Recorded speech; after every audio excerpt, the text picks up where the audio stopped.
Morning, सुबह बखैर, सलाम। इस प्रोग्राम जागो लाहौर के साथ में हम इस प्रोग्राम की मेजबान सिद्रा मुनीर। उम्मीद है कि आप सब लोग जहाँ कहीं भी होंगे बिल्कुल ठीक ठाक होंगे। नाज़रीन, मौसम के मिजाज एक बार फिर से खासे बरहम हो गए हैं। आज 15 जुलाई है, जबकि पंजाबी महीने सावन की आज 1 तारीख है। दर्जा हरारत भी चढ़ रहा है और सूरज का पारा भी हाई होता जा रहा है। महकमा मौसमियात की जानिब से भी आज के हवाले से कोई बारिश की खबर नहीं आई। हाँ, कल के रोज कहा जा रहा है कि कोई बादलों और बारिश का सिलसिला बन सकता है। और दूसरी जानिब लेस्को के सिस्टम की फनी खराबियां ठीक होने का नाम ही नहीं ले रही।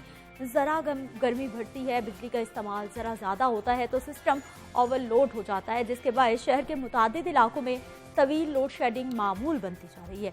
मौसम की सूरत हाल और शहरियों के मसाइल पर प्रोग्राम में हम मजीद भी बात करेंगे। आगे बढ़ते हैं, कुछ बात करते हैं शहर की फ़ज़ा के हवाले से, मौसम के हवाले से। तो जापानी तकनीक है जी मियावाकी, जिसके तहत शहर में मसनूई जंगल बनाने का मंसूबा है। एक कनाल ज़मीन पर 1125 दरख्त लगाए जाएंगे। शादमान पार्क में मियावाकी जंगल में 6750 पौधे लगाए जाएंगे। क्या प्लान है, कब से इस पे इम्प्लीमेंटेशन होगी, शेख ज़ैनुल आबिदीन रिपोर्ट में बता रहे हैं। वज़ीर आज़म की क्लीन एंड ग्रीन पाकिस्तान मुहिम, शहर को सरसब्ज बनाने का मंसूबा। जापानी तर्ज के मियावाकी मसनूई जंगल बनाने के लिए मजीद मुकामात का इंतखाब। PHA ने मसनूई जंगल के लिए डायरेक्टर्स को टास्क दे दिए। शहर में मसनूई जंगल मियावाकी के लिए मजीद 50 मुकामात की निशानदही कर ली गई। मियावाकी जंगल के लिए greater Iqbal park, green town, garden town, botanical garden, Jallo की अराजी का इंतखाब किया गया। इसी तरह Sabzazar Allama Iqbal town, Gulberg model town extension, Mughalpura, Shahdara में मियावाकी जंगल बनेगा। मियावाकी तकनीक से एक कनाल जमीन पर 1125 पौधे लगाए जाएंगे। पहले मरहले में शादमान पार्क की 6 कनाल अराजी पर मियावाकी जंगल लगाया जाएगा, जहां पर 6750 पौधे लगाए जाएंगे। शहर के 7 जोन्स में मियावाकी जंगल के लिए जगह, दरख्तों की तादाद और अकसाम के हवाले से मजीद काम जारी है। मानसून शजरकारी में PHA हर जोन में मसनूई जंगल लगाएगा। मियावाकी जंगल में 4 फुट के देसी फलदार और सायादार दरख्त लगाए जाएंगे। मियावाकी जंगल में लगाए जाने वाले दरख्त और पौधे 3 साल तक मुकम्मल तैयार हो जाएंगे। कैमरा टीम के साथ Sheikh Zainul Abidin, Lahore news.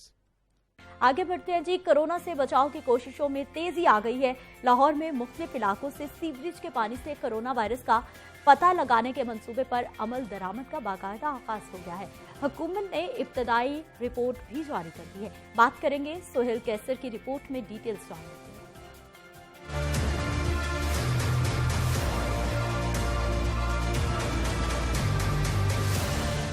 Corona virus से बचाव के लिए मुख्तलिफ सतहों पर कोशिशें जारी हैं। पाकिस्तानी माहिरीन भी लेबॉरेटरीज में कोरोना के सदेबाब की कोशिशों में मसरूफ हैं। इसी तनाजुर में लाहौर की यूनिवर्सिटी ऑफ वेटरनरी साइंसेज में रोजाना 500 टेस्ट रिपोर्ट्स मुरतब की जा रही हैं, लेकिन ये आसान काम नहीं है।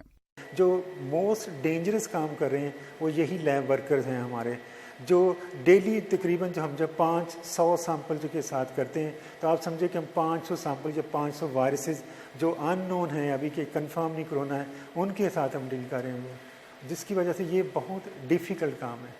इस हवाले से हुकूमत ने इब्तदाई रकम का इजरा भी कर दिया है, जिसके बाद यूनिवर्सिटी में सीवरेज के पानी से कोरोना का पता लगाने के मंसूबे पर भी काम शुरू कर दिया गया है, जिसके लिए लाहौर के मुख्तलिफ इलाकों से सीवरेज के पानी के नमूने भी हासिल किए जा चुके हैं। जिस एरिया में हमें शक पड़ेगा कि यहाँ लोगों ने झूठ बोला है या कुछ किया है, तो हम उसके सीवरेज वाटर जो है उससे वायरस को चेक करेंगे, जो हमें बताएगा कि इस एरिया में वाकई कोई ऐसे लोग हैं जो बीमार हैं, जो जिनके अंदर कोरोना पॉजिटिव है। बिलाशुबा ऐसी अनथक कोशिशों से ही कोरोना के फैलाव में कमी आई है, तो अब हमें इस वायरस के मुकम्मल तदारक की तरफ जाना होगा। कोरोना के खिलाफ एक जंग फ्रंट पर लड़ी जा रही है जो सबको ही दिखाई दे रही है, लेकिन इस मूजी मर्ज के खिलाफ एक लड़ाई पसे पर्दा भी लड़ी जा रही है, जिसे लड़ने वाले कहीं ज्यादा हौसले और पामर्दी का मुजाहिरा कर रहे हैं, जिस पर यकीनन ये भी हम सब की दाद और तहसीन के मुस्तहिक हैं। कैमरामैन फैसल रहमान के साथ सोहेल कैसर, लाहौर न्यूज़। नाज़रीन, आपने देखा किस तरह से हमारे एक्सपर्ट्स भी मैदान में हैं। माहिरीन की कोशिश है कि ज़्यादा से ज़्यादा इस वायरस को समझा जा सके और पता लगाया जा सके कि कौन कौन से ऐसे इलाके हैं, कौन कौन से ऐसी एरियाज़ हैं जहाँ पर बहुत ज़्यादा कोरोना वायरस पाया जा रहा है, और उनमें स्मार्ट लॉकडाउन लगा दिया जाए ताकि लोगों को बचाया जा सके। टॉपिक्स के हवाले से, आपके मसाइल के हवाले से, लेकिन एक ब्रेक के बाद।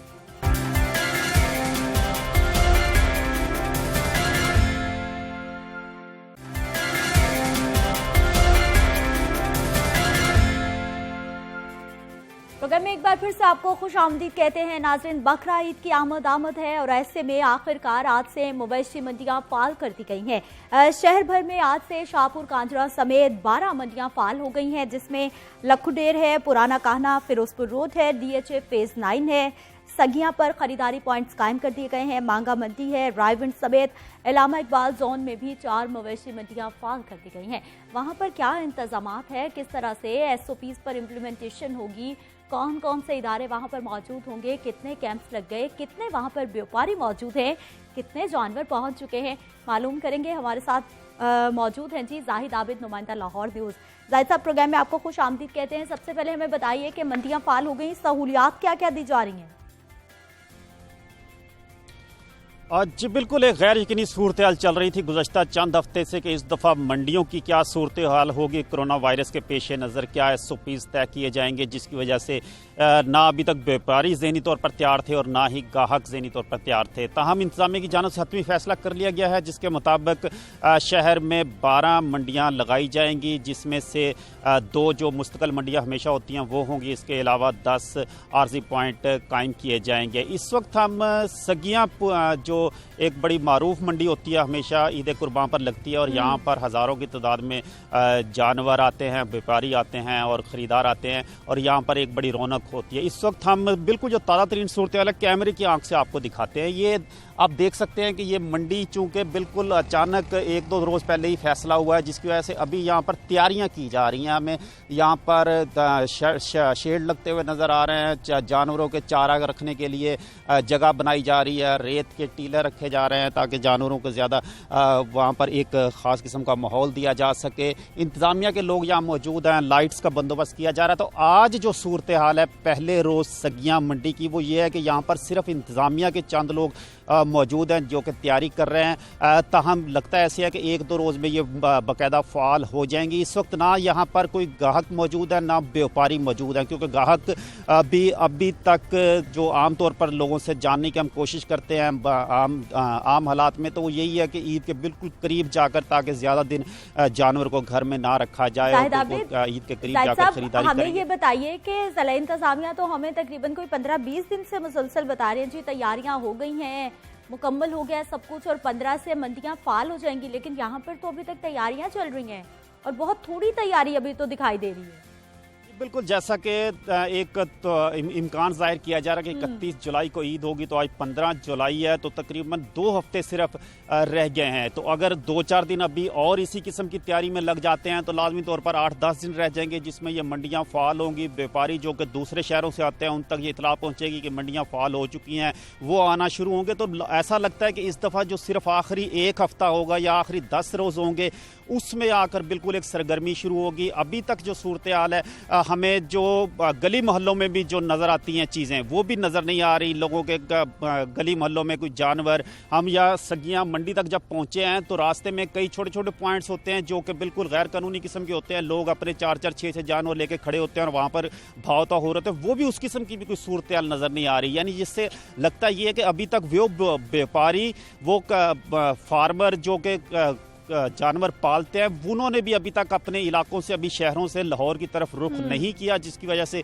ये सूरत हाल नजर आ रही है। ताहम जो मंडियां कायम हो रही है उसकी सूरत हाल हमने आपको दिखाई है कि यहाँ पर बिल्कुल आज इब्तदाई इंतजाम तो आपने हमें दिखा दी है। अब ये बताइए कि जिला इंतजामिया की जानिब से तैयारियां क्या क्या की जाएंगी और SOPs क्या क्या तय किए गए हैं?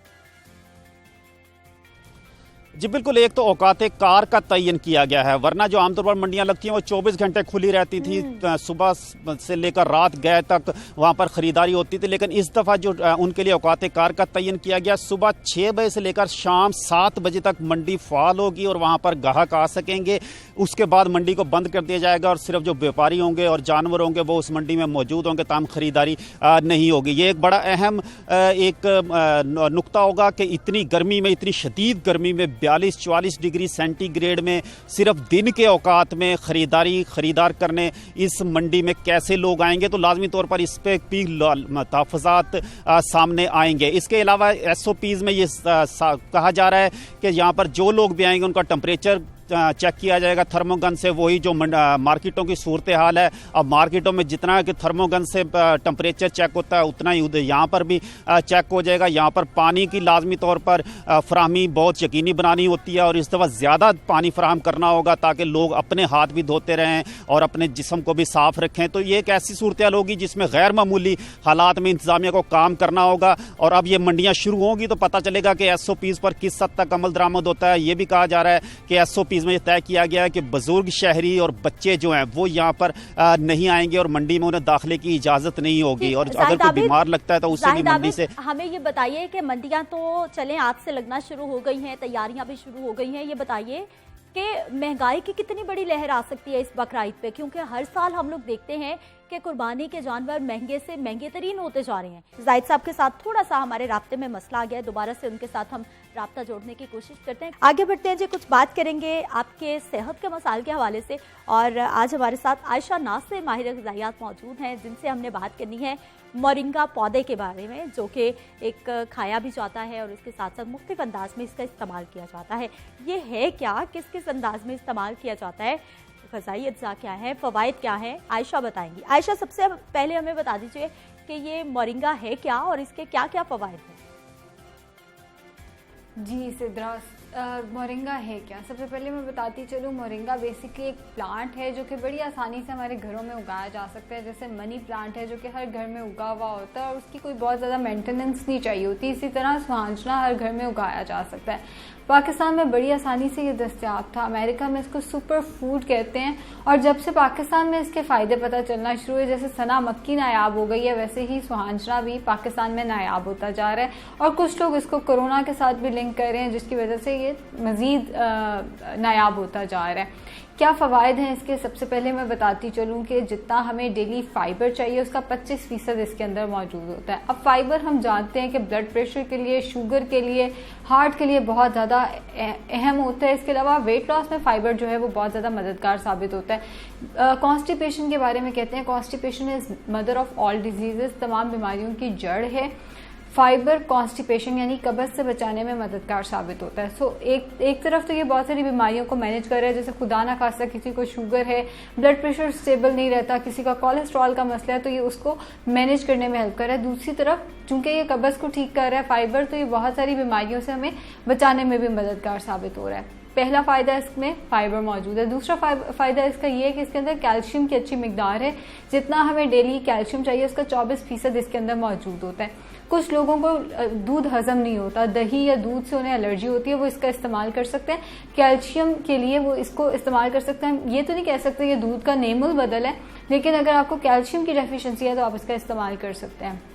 जितना हमें डेली आयरन चाहिए उसका 30% इसके सिर्फ 10 ग्राम के अंदर मौजूद होता है। सो आयरन का ये बहुत अच्छा सोर्स है। जिन खवातीन को खून की कमी है, जिन बच्चों को खून की कमी है या एडल्ट्स में यूजली हो जाता है कि खुदा ना खास्ता कोई इंजरी वगैरह हुई है या आप कोई मेडिकेशन ऐसी ले रहे हैं जिसकी वजह से खून की कमी शुरू हो गई है या आपका लाइफस्टाइल कुछ ऐसा था, सो जिन लोगों को एनीमिया है, खून की कमी है, वो इसका इस्तेमाल जो है वो बाकायदगी से कर सकते हैं। इसके अलावा इसमें प्रोटीन बहुत अच्छी मिकदार के अंदर मौजूद होता है। प्रोटीन मसल बिल्डिंग में ज़रूरी है। जो बॉडी बिल्डर्स हैं वो इसका इस्तेमाल कर सकते हैं, जो लोग जिम जाते हैं वो इसका इस्तेमाल कर सकते हैं, जो लोग गोश्त खाना पसंद नहीं करते या गोश्त अफोर्ड नहीं कर सकते, पाकिस्तान में ऐसी भी एक आवाम है जो गोश्त अफोर्ड नहीं कर सकते, वो इसका इस्तेमाल जो है वो कर सकते हैं। जितना हमें प्रोटीन चाहिए उसका 25% इसके सिर्फ और सिर्फ 10 ग्राम के अंदर मौजूद होता है। ठीक है आयशा, अब हमें ये बताइए कि आपने कहा कि जैसे सना मक्की के हवाले से हमने सुना तो वो मार्केट में बहुत महंगी हो गई और गायब होना शुरू हो गई। क्या सुहांजने में भी ऐसी कोई खसूसियात हैं कि वो कोरोना को मार भगाए या फिर कोई फ़ायदा पहुंचा दे, जिसकी वजह से आपने कहा जी वो भी अब नायाब होना शुरू हो गया है? जी सिद्रा, जैसे मैंने स्टार्ट में कहा कि जब से इसके फ़ायदे पता चलना शुरू हैं ये नायाब होता जा रहा है। कोरोना के साथ इसको लिंक किया जा रहा है क्योंकि इसके अंदर एंटी ऑक्सीडेंट्स हैं। एंटी ऑक्सीडेंट्स वो चीज़ है जिससे हमारे जिस्म से जहरीले मवाद को खारिज करने में हेल्प करना है। अगर हम बीमार होते हैं या वैसे भी हमारी बॉडी में जो डेली केमिकल रिएक्शंस हो रहे हैं उनके नतीजे में जहरीला मवाद खारिज हो रहा होता है। एंटी ऑक्सीडेंट्स का काम है उस जहरीले मवाद को बॉडी से फ्लश आउट कराना। अब मोरिंगा के अंदर एंटी ऑक्सीडेंट्स मौजूद है, लेकिन ये कोरोना का इलाज नहीं है। मैं हमेशा कहती हूँ कोरोना का इलाज अगर इतना आसान होता तो अमेरिका, चाइना ने इतना सफ़र ना किया होता। हाँ, ये कोरोना के अगेंस्ट क़ुव्वत मुदाफ़ियत को बिल्ड करने में हेल्प कर सकता है। वो भी जैसे क़ुव्वत मुदाफ़ियत भी रातों रात बिल्ड नहीं होती, वो भी एक ग्रेजुअल प्रोसेस है, आहिस्ता आहिस्ता बिल्ड होती है, बहुत माइक्रो लेवल पे चीज़ होती है। बट कुछ हद तक ये हमारे लिए फ़ायदेमंद साबित हो सकता है क़ुव्वत मुदाफ़ियत को बिल्ड करने में। जहाँ तक बात है कोरोना को ख़त्म करने में या कोरोना से बचाने में, दोनों चीज़ों में ये हमारी हेल्प नहीं कर सकता। बचा ये इसलिए नहीं सकता कि अगर आप वायरस के साथ कांटेक्ट में आ गए हैं तो वायरस का एक साइकिल होता है जो उसने कंप्लीट करना ही करना है। सो बचा ये इसलिए नहीं सकता। और ठीक जाहिर है अगर ये कर सकता होता तो अगेन हम इतना ज़्यादा सफ़र ना कर सकते। हाँ, अगर किसी को खुदा ना खासा कोरोना है, वो इसका इस्तेमाल करता है तो कुछ उसको थोड़ी बहुत एंटीऑक्सीडेंट्स की वजह से कुछ थोड़ी बहुत मदद इसलिए मिल जाएगी कि कोरोना की वजह से बॉडी में बहुत ज़्यादा केमिकल रिएक्शंस बढ़ जाएंगे, जिसके नतीजे में ज़्यादा जहरीला मवाद खारिज होगा, ये उसको बॉडी से फ्लश आउट कराता रहेगा। आयशा, ये तो आपने बहुत अच्छा मामला हमें बता दिया है कि आप मोरिंगे से या सोहांजने से कोरोना का इलाज बिल्कुल नहीं कर सकते, जैसा कि लोगों ने सना मक्खी के बारे में मशहूर कर दिया था, बल्कि ये है कि आपके सिस्टम को क्लीन कर देता है, आपका डाइजेस्टिव सिस्टम, आपका इम्यून सिस्टम अच्छा हो जाता है, जिसकी वजह से यकीनी तौर पर ना सिर्फ कोरोना वायरस से, किसी भी वायरस से आपका इम्यून सिस्टम एक्टिव हो जाएगा और लड़ने के काबिल हो जाएगा। ठीक है आयशा, हमें ये भी बताइए कि फ़वाइद आपने हमें बता दिए हैं, ये भी बता दिया है कि कोरोना को नहीं मारेगा बल्कि आपको इनरली स्ट्रॉन्ग कर देगा, फाजिल मादे आपकी बॉडी से निकाल देगा, क्लीन हो जाएगी। अब हमें ये बताइए कि सोहांजने को हमने देखा है कि हमारे घर में तो वैसे ट्रेंड था कि उसे जब मौसम आता था पौधे से फूल तोड़कर जो है वो उसे बॉयल करके कोई अम्मी फ्रीज़ किया करती थी, बना के कीमे में फिर खाया करती थी। मज़ीद किस किस फॉर्म में इसे इस्तेमाल किया जा सकता है? किस फॉर्म में इस्तेमाल करें? सिद्रा, जैसे कड़ी के पत्ते होते हैं, हम सालन में इस्तेमाल करते हैं, मोरिंगा का इस्तेमाल सालन में किया जा सकता है, जो हम घर में ग्रेवी बनाते हैं उसमें इस्तेमाल किया जा सकता है। लेकिन अगर आपको ग्रेवी में या सालन में ये पसंद नहीं है तो आप इसकी सुबह उठते साथ ही स्मूदी बना सकते हैं। चूँकि इसके अंदर कैल्शियम है, चूँकि इसके अंदर बहुत ज़्यादा डिफरेंट न्यूट्रिएंट्स हैं, आयरन भी है, तो ये आपको पूरा दिन एनर्जाइज्ड भी रखेगा। आयरन की कमी के लिए भी जैसे मैंने बताया अच्छा। अब स्मूदी बनानी कैसे है? थोड़ी सी पालक ले लें, एक खीरा ले लें, लीमू ले लें और मोरिंगा ले लें। इसको आप ब्लेंड करके स्मूदी के फॉर्म में इसका निहार मुँह इस्तेमाल कर सकते हैं। ब्रेकफास्ट में या प्री ब्रेकफास्ट में इसका इस्तेमाल किया जा सकता है। प्री ब्रेकफास्ट से मुराद ये नाश्ते से पहले उठते साथ ही जो हम बेड टी ले रहे होते हैं या उठते साथ ही पानी पी रहे होते हैं, उसकी जगह हम मोरिंगा की स्मूदी का इस्तेमाल जो है वो कर सकते हैं। इसमें बहुत ज़्यादा कैलोरीज नहीं है। अगर आपने ब्रेकफास्ट में इस्तेमाल करना है, आप जो भी नाश्ता कर रहे हैं, लेट से आप ब्राउन ब्रेड के 2 स्लाइस साथ अंडा ले रहे हैं, उसके साथ आप ये स्मूदी इस्तेमाल कर सकते हैं। लेकिन अगर आपने ये स्मूदी लेते साथ ही ऊपर से 1 घंटे के अंदर अंदर चाय पी ली तो इसका असर इतना अच्छा नहीं होगा। इसकी अगर आप स्मूदी लेते हैं तो चाय कम से कम 1 घंटे के बाद इस्तेमाल करें। एक तरीका जो मैंने बता दिया कि सालन में इस्तेमाल हो सकता है, करी में इस्तेमाल हो सकता है, दूसरा तरीका स्मूदी, और तीसरा सबसे आसान तरीका मोरिंगा की आप चाय बनाकर इस्तेमाल कर सकते हैं। मोरिंगा के पत्तों को डायरेक्टली पकाना नहीं है, पानी गर्म करें, कप में या मग में डालने के बाद उसमें मोरिंगा के पत्ते डाल दें, 1 से 2 चाय के चम्मच, और उसके बाद उसको ढक के रख दें। थोड़ी देर बाद चम्मच घुमा के उसमें शहद और नींबू डाल के आप इस्तेमाल कर सकते हैं।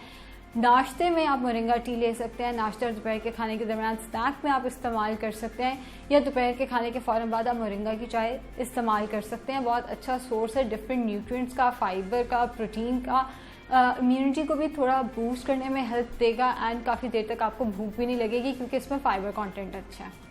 आयशा ने हमें कितने सारे तरीके बता दिए जी। आप चाय में डालें, आप कहवा बना लें, आप खाने में इस्तेमाल कर लें, ग्रेवी में इस्तेमाल कर लें, और स्मूदी भी बना के आप मोरिंगा को इस्तेमाल कर सकते हैं। आयशा, अब हमें ये बताइए कि मिकदार कितनी होनी चाहिए? क्या रोज़ाना इसको इस्तेमाल किया जा सकता है? हफ्ते में कितने दिन करना है? ज़्यादती हो जाएगी तो क्या नुकसानदेह भी हो सकता है?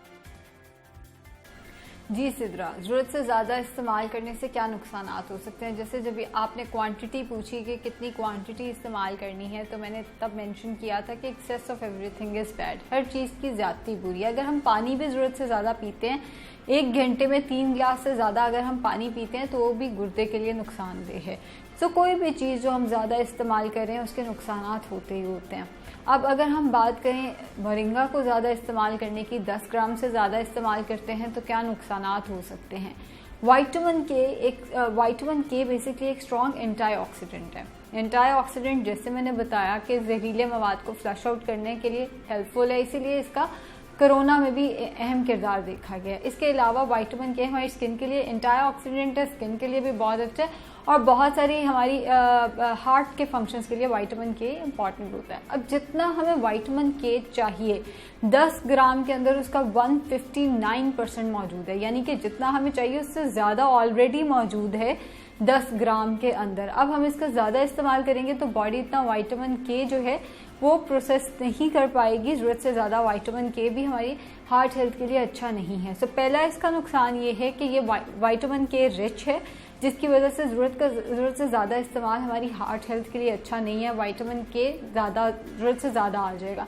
दूसरा इसका नुकसान जो रिपोर्ट हुआ है वो ये हुआ है, अगर आप 10 ग्राम से ज़्यादा इसका इस्तेमाल करते हैं तो ये ब्लड शुगर लेवल्स को नीचे ले आता है, जिसकी वजह से हाइपोग्लाइसीमिया हो सकता है। शुगर के पेशेंट को बजाय इसके फ़ायदा हो, अगर शुगर लेवल आपका नीचे आना शुरू हो गया, फ़ौरन कुछ मीठा भी खाना पड़ता है और जाहिर है शुगर के पेशेंट में हम नहीं चाहेंगे कि उसका शुगर लेवल ड्रॉप हो। एक आम बंदा भी अगर मोरिंगा का इस्तेमाल 10 ग्राम से ज़्यादा करता है तो हो सकता है हाइपोग्लाइसीमिया रिपोर्ट हो, यानी कि ब्लड शुगर लेवल जो है वो ड्रॉप होना शुरू हो जाए। अब जब ब्लड शुगर लेवल ड्रॉप करेगा, चक्कर वगैरह आ सकते हैं, जिसकी वजह से कोई इंजरी हो सकती है। सो बेहतर ये है कि इसको इसकी रिकमेंडेड डोज के साथ इस्तेमाल किया जाए, यानी 10 ग्राम 2 से 3 चाय के चम्मच जो है इसका दिन में इस्तेमाल किया जाए। इससे ज़्यादा इसका इस्तेमाल ना किया जाए, वरना आपको साइड इफ़ेक्ट्स आएंगे जो कि again heart health and sugar के पेशेंट्स के लिए ये सही नहीं है। ठीक है, बहुत शुक्रिया आयशा नासिर, आप हमारे साथ मौजूद रही और मोरिंगा यानी कि सुहांजने के पौधे के हवाले से हमें बता रही थी उसके फ़वाइद भी, और ख़ासतौर पे सबसे अहम बात ये कि excess of everything is bad, किसी भी चीज़ की ज़्यादती खतरनाक हो सकती है, इसलिए एतदाल में रहते हुए हर चीज़ को इस्तेमाल करना बहुत ज़्यादा ज़रूरी है। आगे बढ़ते हैं जी, कुछ शहर की बात करते हैं। पूरे पंजाब में पंजाब गवर्नमेंट की जानिब से जो लॉकडाउन लगाया गया है उसमें मज़ीद तौसी कर दी गई है। नोटिफिकेशन जारी किया गया है बाकायदा तौर पर, जिसमें 15 रोज़ की मज़ीद लॉकडाउन में तौसी की गई है।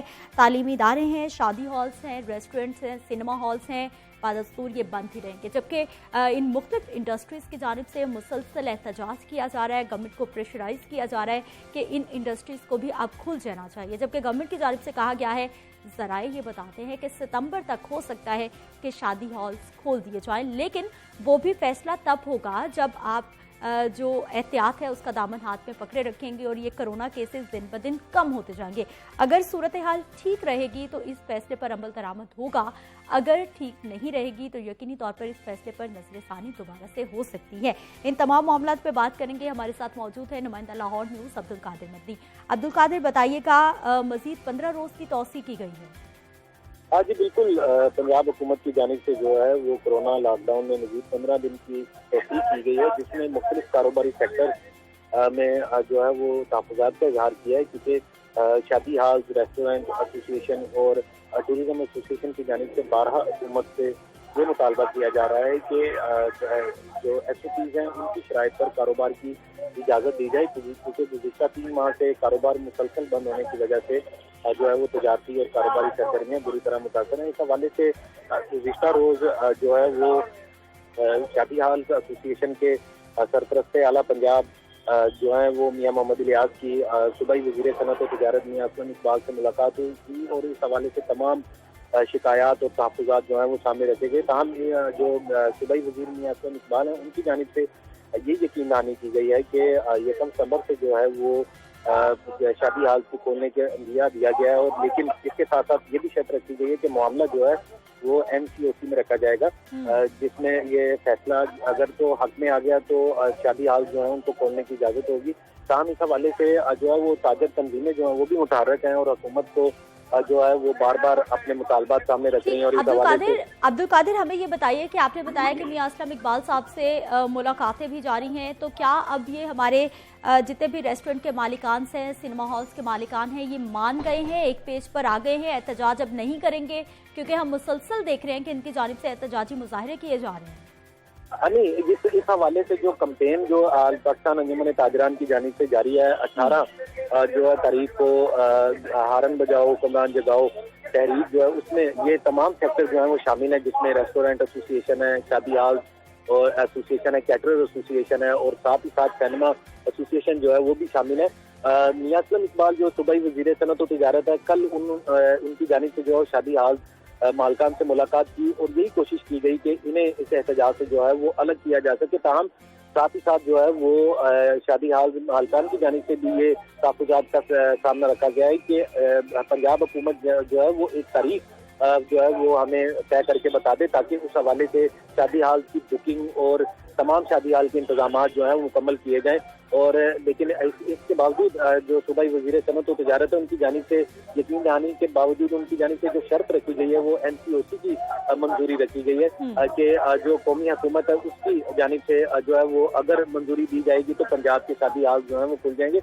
लेकिन इस वक्त जो सूरत हाल है वो यही नजर आ रही है कि शादी हाउस एसोसिएशन, इसके साथ साथ रेस्टोरेंट एसोसिएशन, सिनेमा एसोसिएशन और टूरिज्म एसोसिएशन के साथ वो तमाम बंद सेक्टर जिनको कारोबार की इजाजत नहीं है वो 18 तारीख के एहतजाज पर बज़िद हैं और उनकी जानिब से यही जो है वो मुतालबा किया जा रहा है कि हुकूमत जो है वो जुबानी जमा खर्च की बजाय एक वाज़ेह तहरीरी जो है वो यकीन दहानी हमें दे दे कि फलां तारीख को जो है वो फलां सेक्टर जो है वो खुल जाएगा। जिस तरह गुज़िश्ता रोज मियां असलम इकबाल की जानिब से ये यकीन दहानी कराई गई है कि 1 सितंबर से जो है वो शादी हाल या सितंबर के पहले हफ्ते से जो है वो शादी हाल खोलने का उम्मीद दिया गया और ये यकीन दहानी करवाई गई है कि पंजाब हुकूमत जो है वो इस मामले पर फेडरल हुकूमत से जो है वो बातचीत करेगी और तमाम जो इस सेक्टर के कारोबारी मसाइल और शिकायत और तहफ़्फ़ुज़ात हैं वो भी उससे आगाह किया जाएगा। हालांकि तमाम सेक्टर्स की जानिब से जो है वो तहरीरी तौर पर हुकूमत को SOPs जो हैं वो तहरीरी तौर पर जमा करवा दिए गए कि किस तरह कारोबार किया जाएगा अगर शादी हाल। ठीक है, बहुत शुक्रिया अब्दुल कादिर मदनी, आप हमारे साथ मौजूद रहे और बता रहे थे जी जो लॉकडाउन है उसमें तौसीक़ कर दी गई है मज़ीद 15 रोज़ की, और साथ ही साथ ये भी बताया कि जो शादी हॉल्स मालिकान हैं, जो रेस्टोरेंट के मालिकान से, जो हमारे आर्टिस्ट हैं, थिएटर बंद है, सिनेमाज बंद हैं, वो अभी भी एहतजाज करने का सोच रहे हैं कि जल्द से जल्द उनके भी कारोबार बहाल होने चाहिए। यहाँ पर वक्त एक शॉर्ट ब्रेक का, हमारे साथ रहिए।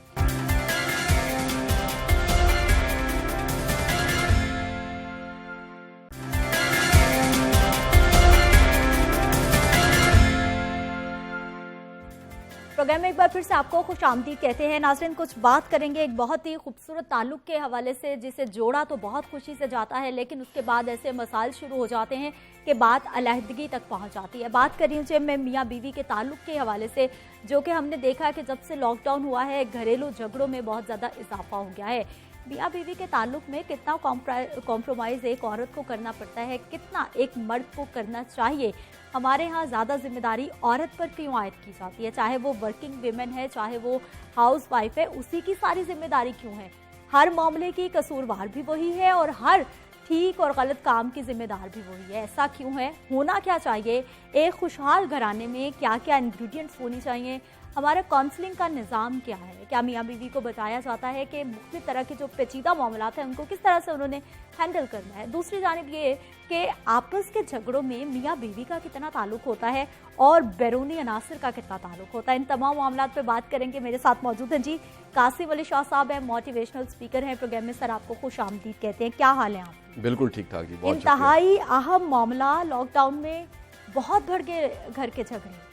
देखिए, कोई लॉकडाउन नहीं, आम हालात में भी अभी चंद लम्हे पहले जो खबर चल रही थी कि ईंट मार के वो बीवी को मारी गई लेकिन उसको नहीं लगी और राहगीर को 15 साल के बच्चे को ईंट लगी और वो अल्लाह को प्यारा हो गया। गुजारिश ये है कि ये जो रिश्ता है मियाँ बीवी का रिश्ता, इसको समझने के लिए आपको कुरान की एक बड़ी खूबसूरत जो आयत है उसका मफहूम यहाँ पर कोट करना पड़ेगा, और वो ये है कि मियाँ बीवी एक दूसरे का लिबास है। अच्छा, लिबास का जो काम है वो कई काम है, लिबास का एक काम नहीं है। लिबास का एक काम है मौसम की सख्ती से बचाना, लिबास का एक काम है शनाख्त देना, लिबास का एक काम है आपके ऐब छुपाना, लिबास का एक काम है आपको शनाख्त देना, सबके सामने प्रेजेंटेबल बनाना। लिबास के कई काम हैं। पंजाब में कहते हैं कजन कजा जाता है लिबास से, आपकी कमजोरियां दब जाती हैं, छुप जाती हैं, यानी आपके और दुनिया के बीच में अगर कोई हायल है तो वो लिबास है। अच्छा, अब ये रोल जो कुरान की आयत का मफहूम है कि लिबास की तरह है मियाँ बीवी एक दूसरे के लिए, ये सारे रोल क्या लाइफ पार्टनर्स निभाते हैं? तो आपको पता लगेगा नहीं निभाते। आपको कॉमन एक प्रॉब्लम मिलेगी हमारे समाज में कि बीवियाँ अपने शोहर की बुराइयां आम कर रही हैं, गिले कर रही हैं, शिकवे कर रही हैं, खावंद की रिस्पेक्ट को, उसके मकाम को, उसकी इज्जत को, उसकी ज़ात को उसके पे कीचड़ उछाला जा रहा है। यानी दुश्मन वो नहीं करता, आपको घरों में बीवियां वो करती नजर आएंगी, और बाज़ वक़्त खामद भी यही हरकत करते नजर आएंगे कि वो अपनी बीवी की खामियां दूसरों को ऐसे बयान करेंगे, इतने गिले शिकवे करेंगे और इतना बदतर वो दिखाएंगे मंजर।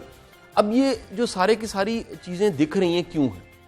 आप ही के वो जो सवाल आप उठा रहे थे वो इसलिए है कि यहाँ पर प्री मैरिज काउंसलिंग नहीं है। यानी हम बच्चों के लिए को इंजीनियर बनाने के लिए तैयार कर रहे हैं, डॉक्टर बनाने के लिए तैयार कर रहे हैं, साइंटिस्ट बनाने के लिए जितनी मेहनत कर रहे हैं, काश कि हमारे माशरे में एक अच्छा इंसान बनाने की कोशिश की जाए, एक अच्छी बेटी, एक अच्छी बहू, एक अच्छी माँ, एक अच्छी बीवी, इसकी तरबियत भी की जाए।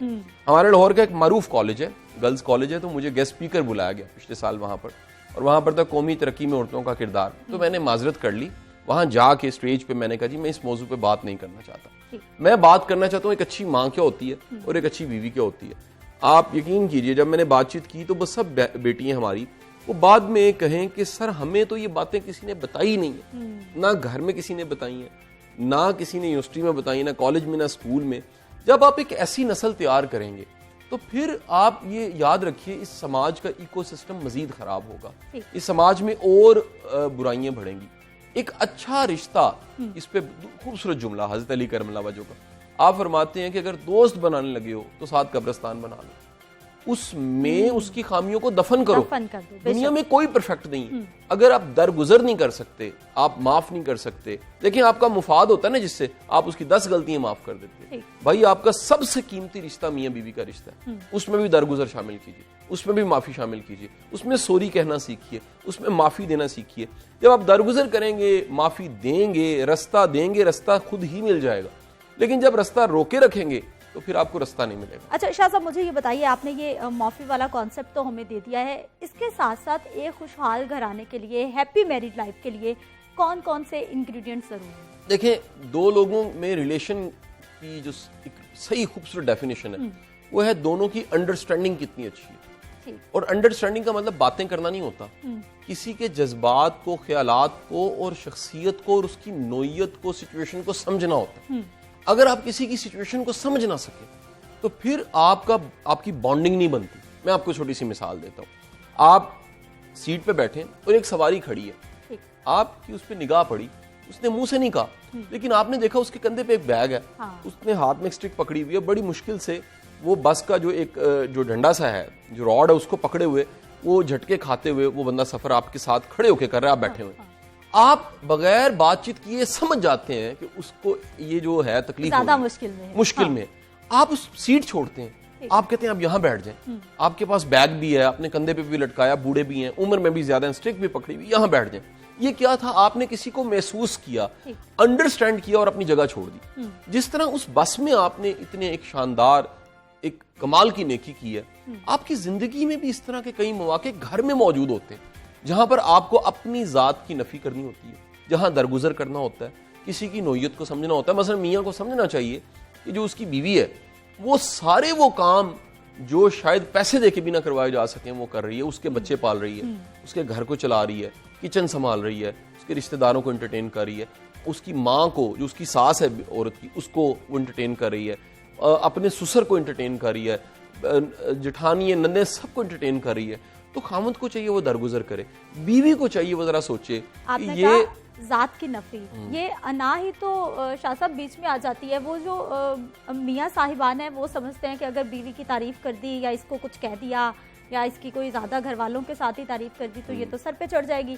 और जो खवातीन है वो ये सोच रही होती हैं कि मियाँ को भी जरा, वो आपको पता है कि समझाई बातें कि वो इसको जरा सीधा करके रखा जाए, सीधा करके रखना है वरना हाथ से निकल जाएगा। अच्छा, ये सारे जो मिजाज है ना, ये मियाँ बीवी के रिश्ते में या फिर बॉस एम्प्लॉय के रिश्ते में, ये कोई बड़ा तारीफ नहीं करता, एक्नॉलेज नहीं करता, ये दरअसल इनसिक्योरिटीज होती हैं, ये अपने अंदर की इनसिक्योरिटीज होती हैं। आप में कोई कमी, खामी ऐसी पाई जाती है जिसकी वजह से आप में खौफ होता है कि अगर मैंने तारीफ की और इसको एक्नॉलेज किया और एडमिट किया तो ये बंदा मेरे हाथ से चला जाएगा। ये दरअसल बड़ी दुनिया जो इनसिक्योर है, ये आपको बड़े तजुर्बे से बता रहा हूँ, जो बंदा इनसिक्योर होता है ना कि मेरा ताल्लुक खराब ना हो जाए, मुझे छोड़ ना जाए, दरअसल उसमें खुद को बहुत बड़ा मसला पाया जाता है।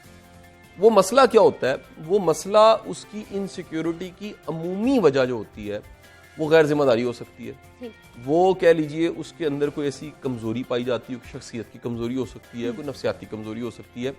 क्योंकि रिश्ता, एक बात याद रखिए, रिश्ता आपको मजबूत करता है, वो एतमाद में इजाफा करता है, वो आप में और खिलापन लेके आता है, वो आपको बनावट नहीं करनी पड़ती, अपनों के साथ आपको बनावट नहीं करनी पड़ती। वो तो आपके कजन को कज लेते हैं, वो तो कमजोरियों को आप छुपा लेते हैं। तो अगर रिश्ता वो कमजोरी का बायस बनने लग पड़े तो फिर समझ जाना चाहिए कोई गलती हो रही है हमसे। एक बड़ा अच्छा जुमला वैसे मैं यहाँ प्रोफेसर अहमद रफीक अख्तर साहब का कोट करना चाहूंगा। वो फरमाते हैं कि जी अगर कोई शख्स, रिश्ता, ताल्लुक आपकी इतनी मजबूरी बन जाए कि आप उसके बगैर फिर गुजारा ही ना कर सके, तो इसी रिश्ते का नाम दूसरा खुदा है, यही शिर्क है। दरअसल आप अपना दी बेस्ट इश्क, परस्तिश, पूजा अपना आप लगा देना अपने रब के लिए कर सकते हैं, और अपने रब की रजा और उसके हुक्म को सामने रखते हुए अपने रिश्ते निभाते हैं फराइज और हकूक की तरफ। मुझे बड़े लोग आके मियाँ कहते हैं, बीवी कहती है कि जी मैंने तो आपके कहने पे इतनी कुर्बानियां दी हैं, मेरा रिश्ता ठीक नहीं हुआ। मैं कहा मेरे कहने पे नहीं, ये अल्लाह का हुक्म है।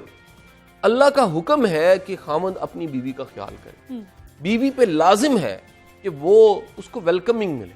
अल्लाह के रसूल सल्लल्लाहु अलैहि वसल्लम ने फरमाया बेहतरीन बीवी हुआ, इस पे निगाह पड़ी तो बंदे का दिल खुश हो, घर गया उसको वेलकम मिला है, उसको किसी ने रुखसत किया है, किसी ने नाश्ता पूछा है, उसको एहतराम मिला है, उसको इज्जत मिली है, उसके मुश्किल वक्त में सहारा बनी।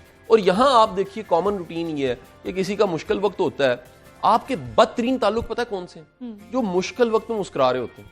अच्छा, जो लाशऊरी तौर पे, कहीं मुस्कुराते नहीं है, कहीं लाशऊरी तौर पे मुश्किलात में इजाफा कर देते हैं, यानी वो उन्हें पता ही नहीं लग रहा होता कि आपके मुश्किल वक्त में वो जुल्म कर रहे हैं आपके साथ, वो ज्यादती कर रहे हैं। कि एक बंदा अगर किसी तकलीफ में है, उसकी तकलीफ बढ़ाने के सामान पैदा करने शुरू कर देंगे। आप कई घरों में लड़ाइयों की वजह देखें, एक खपा खपाया बंदा, थका हुआ बंदा, वो लाहौर न्यूज से गया, फर्ज करें हमारा कैमरामैन ही, वो घर गया, पूरा दिन थका हारा गया, आगे से बीवी की तुसी टमाटर नहीं लेके आए, ए तुसी कल भी गए सो, तुसी सानू पूछा ही नहीं है, ए तुसी देखो पुराना मसला लेके भेजी, उस मौके पे आपने ये कहा। ये एक बीमारी है, ये बड़ी कॉमन बीमारी है कि बजाय किसी की मुश्किल या थकावट को दूर किया जाए, उसको पानी का ग्लास पेश किया जाए, उसको इज्जत दी जाए, एहतराम किया जाए, उसकी बजाय आप उसकी मुश्किल को और बढ़ा रहे हैं। सारी मुसीबतें उसके सामने। मिजाज है। शाह साहब ये बताइए कि अब जिम्मेदारी मर्द और औरत की इस रिश्ते को खूबसूरत बनाने के लिए, अच्छे से निभाने के लिए और खुशी खुशी निभाने के लिए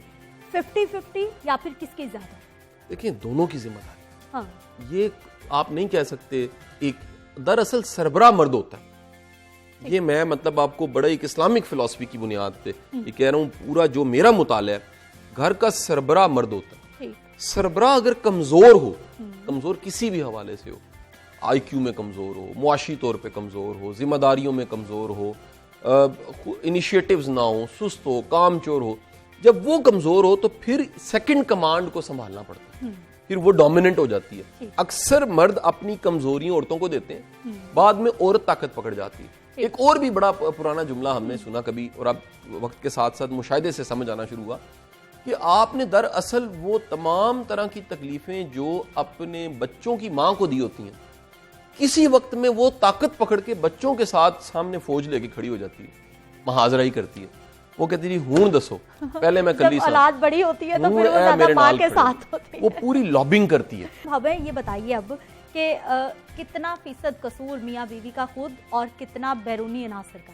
अच्छा देखें, बैरूनी अनासर तब ही इफेक्टिव होते हैं जब आप खुद कमजोर हैं, आपका रिश्ता कमजोर है। जैसे बॉडी का इम्यून कमजोर है अगर, तो कोरोना जल्दी हो जाएगा।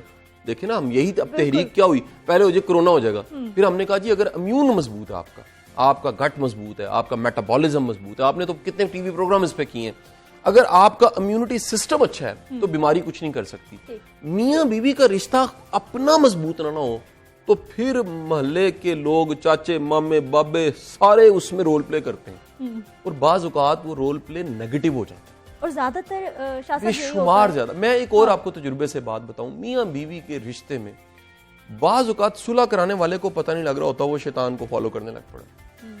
अच्छा अजीब बात है, जब भी किसी दो में लड़ाई हो ना तो नफ्स को तस्कीन बड़ी मिलती है। यानी नफ्स की खुराकों में जो शर अंगेजी है, शर फैलाना है, वो नफ्स की खुराक है। बाज लोगों का नफ्स इतना ताकतवर होता है, वो हंसता बसता घर खराब कर देते, गलत मशवरे देके, बदगुमानी। याद रखिए, जब भी रिश्ता खराब होता है उसकी निशानियां बता देता हूँ। टाइम शॉर्ट है, मुझे पता है, आपने थोड़ी देर बाद कहना खत्म। उससे पहले अहम तरीन बात, हाँ। जब भी रिश्ता कोई खराब होता है उसमें बेकदरापन आता है, एक्नॉलेजमेंट खत्म हो जाती है, फिर नाशुक्रापन आ जाता है। आप अपने ही रिश्ते की जो अच्छा चीजें भी हैं वो देखने की बजाय मनफी चीजें ज्यादा देखने लग पड़ते हैं। हाँ। फिर उसके बाद की स्टेज आती है, गलत फहमी आने लग पड़ती है। गलत फहमी का मतलब तारीफ ये है, खुद से सवाल उठा के खुद ही जवाब पैदा कर देना, बजाय ग्राउंड रियलिटी पे जाके रिसर्च करना। खुद से सवाल और खुद से जवाब का नाम है गलत फहमी। और फिर उसके बाद खला आता है, उस खला को आप मजीद गलत फहमियों से, इर्द गिर्द के लोगों की राय से, सब लोगों को डाल के भरते हैं, वो खड्डा फिर नहीं भरता।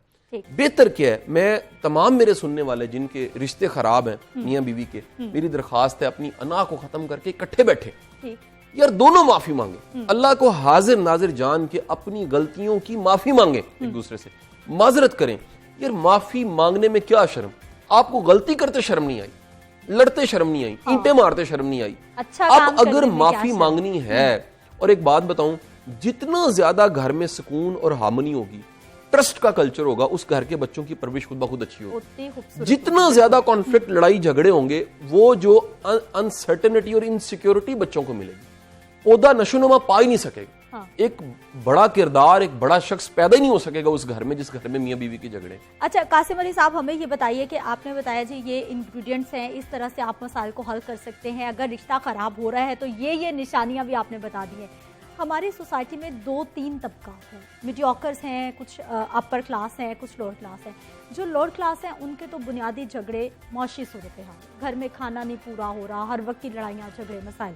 लेकिन जो उनको लगता है कि जो अमीर लोग हैं उनकी ज़िंदगियां बहुत आसूदगी में, बहुत अच्छी से गुजर रही हैं, बड़ी बड़ी गाड़ियां भी हैं, शॉपिंग भी हो रही हैं, लेकिन उनके मसाइल निचले तबके से ज़्यादा। अच्छा देखें, दुनिया में सबसे हम्बल सर्वेंट का नाम पैसा है, सबसे हम्बल सर्वेंट। हाँ। आप जो चाहें उससे जहर खरीद लें, वो कन्वर्ट हो जाएगा, पैसा कन्वर्ट इनटू जहर। आप उसके जरिए टूर कर लें, आप किताबें खरीदें, आप कुछ करना चाहें, पैसा कन्वर्टेबल है। लेकिन पैसा गारंटी नहीं है कि पैसा हमेशा सुकून में कन्वर्ट हो सकता है। इत्मीनाने कल्ब का मतलब है जिंदगी की कुछ चीजें आपने कबूल की हैं, कुछ चीजों को अल्लाह की रजा समझा, जहां कुछ किया जा सकता था आपने किया, और फिर अल्लाह के हवाले हो। जहां नहीं किया जा सकता सब्र कर लें। आपके लिए समझना जरूरी है, आप बैलेंस क्रिएट करना शुरू। आज से चंद साल पहले की बात है, मैं 80s की बात करना चाहूंगा, जो मेरे होशो हवास में बचपन, बड़े थोड़े से वसाइल में बड़ा सुकून था घरों में। मुझे आज भी याद है, हम अचार और रोटी खाते थे।